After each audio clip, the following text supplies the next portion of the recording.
Good afternoon, my dear students. This is my lecture number 6 on perfect gas laws. Today also we have few more problems on gas constant and universal gas constant.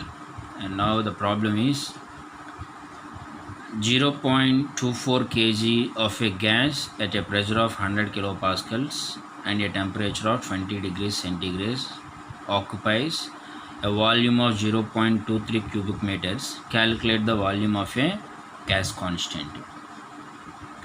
So ఇచ్చిన given ప్రాబ్లంలో ఉన్న given data ఏంటనేది ఒకసారి చూద్దాం. 0.24 kg of gas means, so kg అంటే obviously it's a mass of gas. So mass of gas m is equal to 0.24 kg. At the same time, so 0.24 kg of gas A pressure దగ్గర ఉంది? 100 kilopascals దగ్గర. So 100 kilopascals యూజువల్గా బార్స్లో ఇచ్చేవాడు. బార్స్లో ఇస్తే దాన్ని మనం into 10 square చేసి kilo newton per square meters అన్న కిలోపాస్కల్స్ అన్న ఒకటే కాబట్టి మనం దాన్ని ఇంటూ 10 స్క్వేర్ చేసాం. బట్ ఇప్పుడు ఆల్రెడీ వాడు ఇచ్చిన వాల్యూవే kilopascals or kilo newton per square మీటర్స్లోకి ఇచ్చాడు కాబట్టి no problem. At the same time there is a temperature 25 degrees centigrade. So యూజువల్గా డిగ్రీస్ సెంటిగ్రేడ్లో ఉన్న టెంపరేచర్ని కెల్విన్స్లోకి చేంజ్ చేయాలి కాబట్టి 25 + 273. The volume is 0.23 cubic meters and the volume is V is equal to 0.23 cubic meters. Then calculate the value of gas constant. So find out చేయమన్నది ఏంటంటే R value find out చేయమన్నాడు. So యాక్చువల్గా మన దగ్గర ఉన్న characteristics of gas constant equation ఏంటంటే PV is equal to MRT. సో దీంట్లో pressure value, it's a given value, temperature is the given value, volume is the given value. So now you are find out the value of R. So ఇచ్చిన given ఈక్వేషన్లో ఒక R తప్ప అన్ని values మనకి given డేటాలో ఉన్నాయి కాబట్టి so values అన్నీ substitute చేసుకొని R వాల్యూ ఫైండ్ అవుట్ చేస్తే R value 0.322 kJ/kg kelvins. Okay, so సిమిలర్గా నెక్స్ట్ ఒక 2 ప్రాబ్లమ్స్ ఉన్నాయి. ఈ 2 ప్రాబ్లమ్స్లో కూడా ఈ PV = MRT ఈక్వేషన్లో ఏదో ఒక వాల్యూని వాడు మిస్ చేస్తాడు, మిగతా గివెన్ వాల్యూస్ అన్నీ ఇస్తాడు కాబట్టి యాజ్ యూజువల్ ఇప్పుడు ఈ ప్రాబ్లం ఎట్లాగైతే చేసామో సేమ్ ఈ PV = MRT ఈక్వేషన్ యూజ్ చేసి ఇప్పుడు ఈ పర్టికులర్ కేసులో P వాల్యూ గివెనే, అట్లాగే volume is the given and mass is the given value and temperature is the given value. But even value ఏంటి? R. సో మిగతా వాల్యూస్ అన్నీ సబ్స్టిట్యూట్ చేసుకొని R వాల్యూ క్యాలిక్యులేట్ చేసాం. ఈ కేసులో చూడండి, the volume of air at a pressure of 3 bar and 40 degrees centigrade is 0.5 cubic meters. So here there is a 3 bar pressure. So 3 bar means 3 into 10 square kilonewton per square meters or kilopascals. 40 degrees centigrade, so plus 273 3 చేసి కెల్విన్స్లోకి change చేస్తాం. Volume 0.5 cubic meters. Then calculate the mass of air. Take CP is equal to 1 kJ/kg Kelvin, CV equals to 0.713. So ఇప్పుడు దీంట్లో ఈ particular problem ఎట్లా చేస్తామంటే ఇప్పుడు ఇది టెంపరేచర్ 40 degrees centigrade కాబట్టి ప్లస్ 273 యాడ్ చేస్తే కెల్విన్స్లోకి చేంజ్ అవుతుంది. At the same time volume ఏమో 0.5 cubic meters కాబట్టి నో ప్రాబ్లం. సో ఇచ్చిన గివెన్ డేటా బట్టి మనం ఏం చేయాలి? PV = MRT ఈక్వేషన్ తీసుకొని, ఓకే, సో ఇందులో P is the given value, V is the given value and T is the given value. But find out చేయమన్నది ఏంటి? Mass of the given air అని find out చేయమన్నాడు కాబట్టి, but R తెలియదు. So R కోసం ఏం ఇచ్చాడు? R = CP - CV కాబట్టి ఈ రెండు వాల్యూస్ ఆల్రెడీ గివెన్ వాల్యూస్లో ఉన్నాయి, దాన్ని సబ్స్టిట్యూట్ చేసుకొని చేస్తే R వాల్యూ వస్తుంది. దెన్ R, T, PV కావాల్సిన మాస్ వాల్యూని మనం ఫైండ్ అవుట్ చేయొచ్చు. సో అట్లా ఈ పేజ్లో ఉన్న 3 ప్రాబ్లమ్స్ కూడా second problem, first problem already నేను చేసిందే, సెకండ్ ప్రాబ్లం ఇప్పుడు నేను ఎక్స్ప్లెయిన్ చేసినట్టు చేస్తారు. అట్లాగే థర్డ్ ప్రాబ్లంలో ఏం ఫైండ్ అవుట్ చేయమన్నాడు? Find the volume of air అన్నాడు. సో ఒక కేసులో R ఫైండ్ అవుట్ చేయమన్నాడు, ఒక కేసులో M ఫైండ్ అవుట్ చేయమన్నాడు, థర్డ్ ప్రాబ్లంలో V ఫైండ్ అవుట్ చేయమన్నాడు. మిగతావన్నీ కూడా గివెన్ వాల్యూసే కాబట్టి ఈ 2 ప్రాబ్లమ్స్ మీరు మీ నోట్బుక్లో ఓన్గా ప్రాక్టీస్ చేయండి. సో ఓన్లీ ఈ గ్యాస్ కాన్స్టెంట్ ఈక్వేషన్ తెలిస్తే PV = MRT, ఈ రెండు ప్రాబ్లమ్స్ మనకు తెలియడానికి ఛాన్స్ ఉంటుంది. ఒకసారి ప్రాబ్లమ్స్ రెండు ఒక 10 to 15 seconds పాస్ చేస్తాను. మీరు అది వీడియో ప్లే చేసుకున్నప్పుడు దాన్ని పాస్ చేసి అది నోట్ చేసుకోండి. సో సెకండ్ ప్రాబ్లంలో కూడా మాస్, ప్రెజర్, టెంపరేచర్ రెండు ఉన్నాయి, 3 ఉన్నాయి. వాల్యూమ్ ఫైండ్ అవుట్ చేయండి. R వాల్యూ 0.287 అని ఇచ్చేసాడు.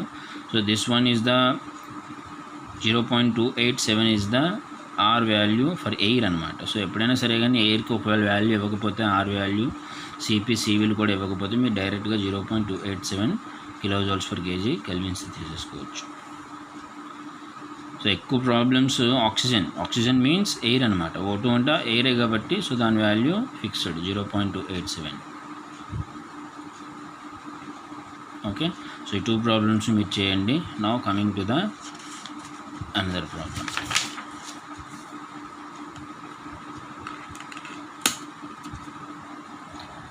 Now see this problem. An oxygen cylinder of 0.45 cubic meters capacity contains oxygen of a pressure 15 bar and temperature 25 degrees centigrade. యూజువల్గా ఒక ఆక్సిజన్ సిలిండర్ తాలూకా capacity అంటే ఇంట్లో ఎంత వాల్యూమ్, ఎంత క్వాంటిటీ ఆఫ్ ఆక్సిజన్ మనం తీసుకోవచ్చు అంటే 0.45 cubic meters ఆఫ్ వాల్యూమ్ అనమాట.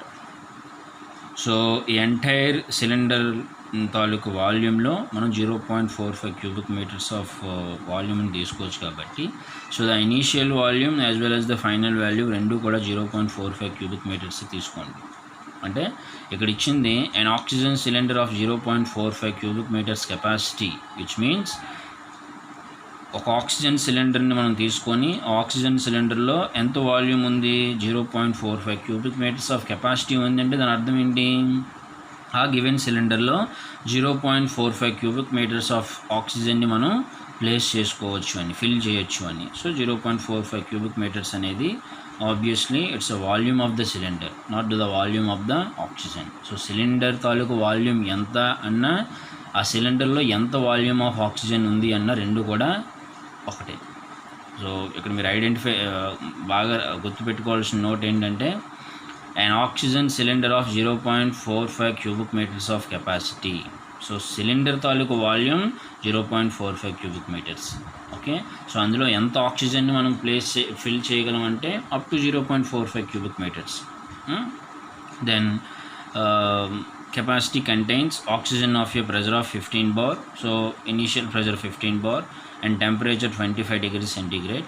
After releasing certain quantity of oxygen, 0.45 cubic meters capacity ఉన్న ఒక కంటైనర్లో, ఒక గ్యాస్ సిలిండర్లో 0.45 cubic meters ఆఫ్ ఆక్సిజన్ ఉంటే సో ఇనీషియల్గా దానికి ఉన్న కండిషన్స్ ఏంటంటే volume of oxygen is equal to volume of oxygen is equal to volume of cylinder. So మనం దాంట్లో ఆ సిలిండర్ మొత్తం ఫిల్ చేసాం, దాంట్లో మనం ఏమీ రిలీజ్ చేయట్లేదు. సో ఇనీషియల్గా బిఫోర్ రిలీజింగ్ ద ఆక్సిజన్, ఎందుకు బిఫోర్ రిలీజింగ్ అంటున్నానంటే after releasing certain quantity of oxygen. ఇప్పుడు ఈ సిలిండర్లో ఒక సర్టైన్ అమౌంట్ ఆఫ్ ఆక్సిజన్ని బయటికి రిలీజ్ చేసేస్తే అప్పుడు అగైన్ ప్రెజర్ ఎంత వచ్చింది, the pressure inside the cylinder reduce to 5 bar. యూజువల్గా ఫస్ట్ ఇనీషియల్గా 15 bar ప్రెజర్ ఉన్న సిలిండర్ కాస్త ఇప్పుడు ఆ సిలిండర్లో మనం ఒక సర్టైన్ అమౌంట్ ఆఫ్ గ్యాస్ని మనం బయటికి రిలీజ్ చేసేస్తే వచ్చిన బార్ ఏమో 5 bar. Temperature remains constant. So యూజువల్గా టెంపరేచర్ ఎప్పుడు కూడా కాన్స్టెంట్గానే ఉంటుంది. 200 bar దగ్గర గ్యాస్ ఉన్న, 150 bar దగ్గర గ్యాస్ ఉన్న, 100 bar దగ్గర గ్యాస్ ఉన్నా సరే కానీ temperature remains always constant. The only change is pressure and volume. So according to boils law temperature remains constant, volume is always indirectly proportional to the pressure అనమాట. So ఎప్పుడైతే full capacity of సిలిండర్కి ఫుల్గా మనం oxygen fill చేసామో cylinder తాలూకు capacity ఎంతైతే ఉందో అంతే volume ఆక్సిజన్కి కూడా ఉంటుంది. సో ఇనీషియల్ కండిషన్స్ అన్నీ తీసుకుంటున్నప్పుడు more over volume of cylinder is equal to volume of oxygen. So ఎప్పుడైతే మనం దాంట్లో ఆక్సిజన్ని బయటికి రిలీజ్ చేసేసామో దాని ఆబ్వియస్గా ఏమవుతుంది, ఎప్పుడైతే ఆక్సిజన్ మనం రిలీజ్ చేసామో సో ఒక సర్టెన్ అమౌంట్ ఆఫ్ ఆక్సిజన్ బయటికి వెళ్ళిపోయిందంటే వాల్యూమ్ ఆఫ్ ఆక్సిజన్ డిక్రీజ్ అయినట్టే. So according to Boyle's law pressure కూడా రెడ్యూస్ అవ్వాలి కాబట్టి so there is a chance of 5 bar pressure అనమాట. So without changing its temperature find the mass of oxygen released from the cylinder. So ఎంత ఆక్సిజన్ని మనం release చేస్తే 5 bar ప్రెషర్కి అది reduce అవుతుంది అనే విషయాన్ని ఇప్పుడు ఫైండ్ అవుట్ చేయమన్నాడు. సో ఫైండ్ అవుట్ చేయమన్నది ఏంటి, after releasing certain amount of gas, ఆ అమౌంట్ ఆఫ్ గ్యాస్ ఎంత క్వాంటిటీ ఆఫ్ గ్యాస్ని మనం రిలీజ్ చేసాం అనే దాన్ని ఫైండ్ అవుట్ చేయమన్నాడు. So volume of cylinder 0.45 cubic meters. ఇనీషియల్గా గ్యాస్ని మనం రిమూవ్ చేయనప్పుడు రిలీజ్ చేయనప్పుడు ఉన్న P1 ఏమో 15 bar, టెంపరేచర్ ఏమో 25. సో అది బార్స్లో ఉంది కాబట్టి కిలో న్యూటన్స్లో మార్చాం, ఇది సెంటిగ్రేడ్లో ఉంది కాబట్టి కెల్విన్స్లోకి చేంజ్ చేసాం. అండ్ ఫైనల్ ప్రెషర్ ఏమో 5 bar, ఆర్ వాల్యూ ఇచ్చాడు, గివెన్ వాల్యూని దీంట్లో ప్లేస్ చేసుకోండి. అండ్ టెంపరేచర్ రిమైన్స్ కాన్స్టెంట్ అని కండిషన్ మెన్షన్ చేశాడు కాబట్టి T1 = T2. సో ఇప్పుడు మనం ఫైండ్ అవుట్ చేయాల్సింది ఏంటి, M2 ఫైండ్ అవుట్ చేయాలి.